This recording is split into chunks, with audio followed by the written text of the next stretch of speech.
fois en ma qualité de président de la Commission de l'Union africaine. Je voudrais tout d'abord, puisque nous sommes encore au début de l'année nouvelle 2025, présenter à vos excellences, vos familles et vos peuples, au nom de tous les personnels de l'Union africaine, mes meilleurs vœux de santé, de prospérité et de succès. Je voudrais aussi exprimer mes sincères remerciements aux présidents en exercice avec lesquels j'ai successivement travaillé ces 8 dernières années. J'ai nommé dans l'ordre de leur présidence Alpha Condé, Paul Kagame, Abdel Fattah al-Sisi, Cyril Ramaphosa, Antoine Félix Tshisekedi, Macky Sall, Azali Assoumani et Mohamed Ould-Cheikh Al-Ghazouani. En cet instant de remembrance, je ne peux oublier le président Idriss Déby Itno, paix à son âme, qui, en africaniste convaincu, a eu l'initiative de ma candidature à la tête de la Commission et qui s'est investi sans compter pour un tel destin pour moi. Sa mort tragique a été ma plus atroce douleur de ce double mandat.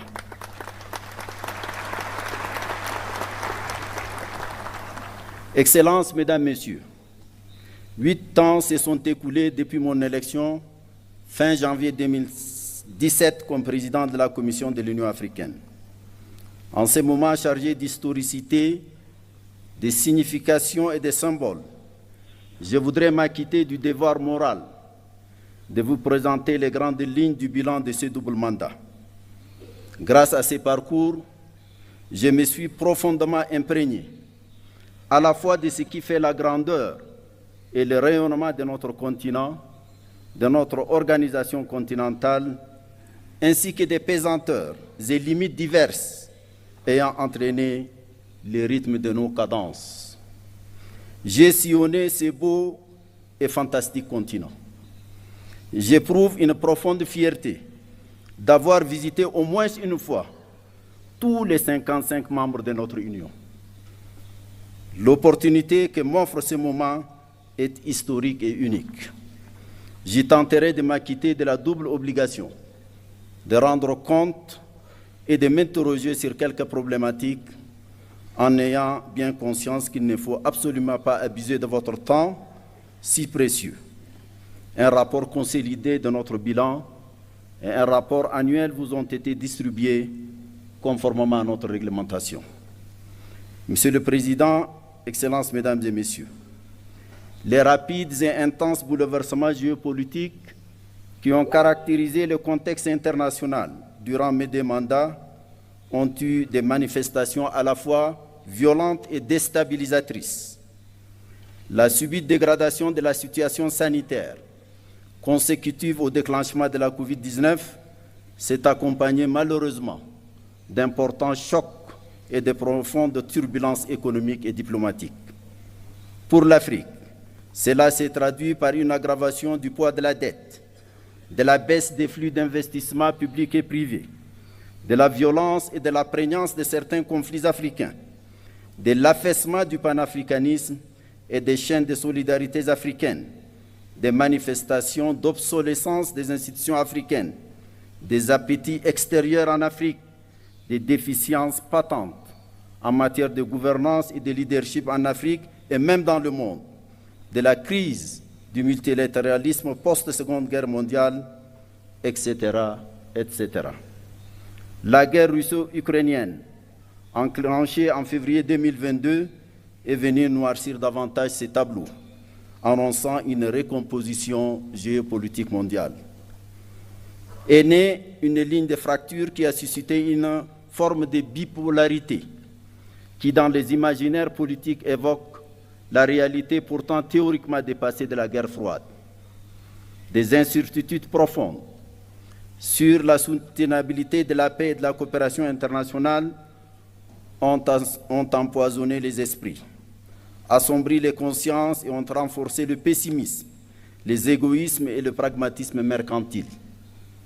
Les conséquences de cette guerre ont profondément affecté l'Afrique, qui importait l'essentiel de sa consommation céréalière et ses intrants agricoles de ces deux pays, la Russie et l'Ukraine.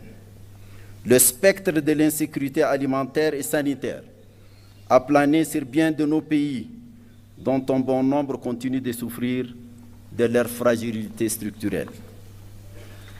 أصحاب الفخامة والمعالي السادة سيداتي وسادتي، وفي الشرق الأوسط فإن الشعب الفلسطيني الشقيق عانى ويعاني أبشع أنواع الظلم في التاريخ البشري. إن الحرب الفظيعة والجائرة التي دمرت كل شيء في فلسطين وخاصة Gaza to deprive this people of its fundamental rights to independence, peace, existence, and to life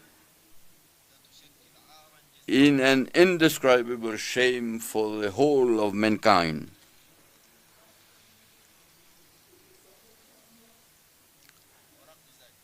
In spite of all this, these valiant Palestinian people remained stoic, and the African Union remained firmly by the side of the Palestinian people.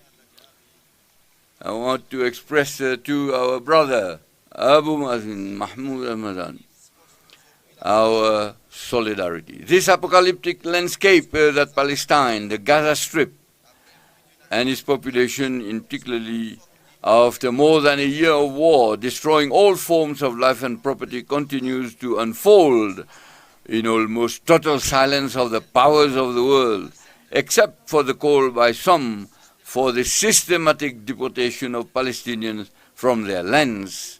It is really adding insult to injury. This unprecedented tragedy weighs heavily despite the ceasefire and the release of hostages and prisoners facilitated by Qatar, Egypt, and the USA on the universal conscience and deeply questions our humanity. The stronghold of increased, stifling, dehumanized globalization does not leave Africa outside the hegemonic struggles that are taking place far from its land. On the contrary, the continent is suffering from the excesses and fragmentations reflected in proximity conflicts, barely veiled support from external powers from the warring parties on the continent, the expansion of terrorism and violent extremism, the continuation of the devastating war in the Sudan, in Eastern Democratic Republic of the Congo, the divisions of Libya, whose reconciliation charter was signed and adopted yesterday, and I would like to congratulate you, President Sassou Nguesso. Tensions of all kinds in the Sahel, in the Lake Chad Basin, in the Gulf of Guinea, in Mozambique, in the Horn of Africa and the Great Lakes region are another part of the unsmoldering string of African crises. The flow of political, economic, environmental refugees and other internally displaced persons is exacerbating the already fragile security, food, and health situation in many member states. It is this seriously degraded global and regional context that we have been facing over the past 8 years of the development of our action. Excellency, Mr. Chairman, Excellencies, Heads of State and Government, ladies and gentlemen, the institutional reform of our Union, which began in 2017, aimed at establishing the optimal condition to guarantee the efficient pursuit of the programs included in our strategic doctrinal guiding compass Agenda 2063 for the purpose of better resistance to the challenges that were identified. In this regard, the reconfiguration of the leadership, a staff performance evaluation process, closer cooperative relationship between the African Union and the regional economic communities and the regional mechanisms enacted by a new protocol, the institutionalization of a coordination summit dedicated to integration, the establishment of the technical groups R10 and N15, responsible to ensuring the quality of human resources recruited and compliance with the golden rules of budgetary, financial and accounting management principles of the African Union have been the salient features of this reform. And but is without any complacency, we'll have a new institutional map of the Union. I'm here stressing three of these organs: the Pan-African Parliament, the Peace and Security Council, and the Permanent Representatives Committee. The overall movement of the reform, with its shadows and lights, confirms its relevance and its necessary progressive nature to be deployed over the long term. It is a requirement for the perpetual adaptation of the structures of our union to the developments that characterize the world. I would like to thank President Paul Kagame and President William Ruto for their remarkable efforts to move this reform forward. Mr. Chairman, Excellencies, ladies and gentlemen, an assessment of the first 10-year implementation plan of Agenda 26.3, covering the period 2014 to 2023, reveals the sectoral progress made in our march towards building the Africa that we want. It is crucial to learn the real lesson and make the appropriate subsequent adjustments. In the field of health, it is a holistic approach translated on the ground into actions crowned with success. With the outbreak of the COVID-19 pandemic, Africa CDC established itself as the most effective instrument in the fight of all diseases. The worrying issue of health financing continues to be a source of concern for us. Two mechanisms for financing universal health coverage and combating malnutrition on the continent have been designed. Thanks to the African Veterinary Vaccine Center, PANVAC, whose new vaccine production laboratory was inaugurated in February 2024, significant progress has been made in the areas of livestock, animal health, and socio-economic development. The African Medicines Agency, AMA, has begun setting up its headquarters in Kigali and its activities on the launching pad. The traditional medicine has benefited from the development of two 10-year plans of action, the last one running from 2025 to 2035.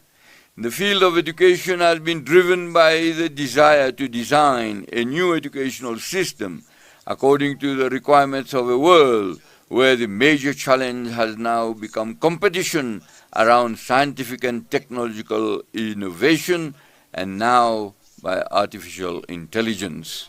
It is in line with this spirit that diverse and complementary strategies have been developed, notably during the Nouakchott conference in 2024, initiated by the current chairman, Mauritania, in cooperation with the African Union Commission and other partners, including UNICEF and UNESCO in particular. The centrality of gender and youth issues have been affirmed. The special envoys for women and youth have established themselves well in the institutional universe of the leadership of the organization. Throughout the 8 years of these two terms, many other crucial areas engaged the attention they deserved due to their importance for the socio-economic development of Africa. Whether it is our vision on mining issues, the comprehensive agriculture program and the blue economy, the development of infrastructure and energy, climate change with adaptation and climate resilience of the continent, regional integration through the implementation of the African Continental Free Trade Area, the effective operationalization of the Peace Fund, which has exceeded the set target of $400 million, the treatment of humanitarian crisis of which Africa is the epicenter, with the establishment of the African Humanitarian Agency, the strengthening of the visibility of the African Union through our partnership with the United Nations, all have been at the center of our collective endeavor. I would like to seize this opportunity to pay special tribute to a major architect of this partnership. I'm here referring to Antonio Guterres, a great friend of Africa, Thank you, Antonio. The membership of the African Union, the G20, and the BRICS, of which several African countries are members, have crowned this visibility. On all these issues, the specialized structure of the African Union and the member states have carried out in-depth discussions and outlined clear prospects for some and given concrete form to many others. Mr. Chairman, Excellencies, ladies and gentlemen, a few months ago I sent to Your Excellencies a letter relating to some urgent issues at the heart of the future of our Union and its capacity to attain as best as possible our objectives. I am here thinking first of the Peace and Security Council, which I mentioned earlier on, and its role should be carried out on the basis of texts that govern its function, its operation, from which it draws the strength and legitimacy to design, supervise the pressing issues of our collective security, and impose, if necessary, the required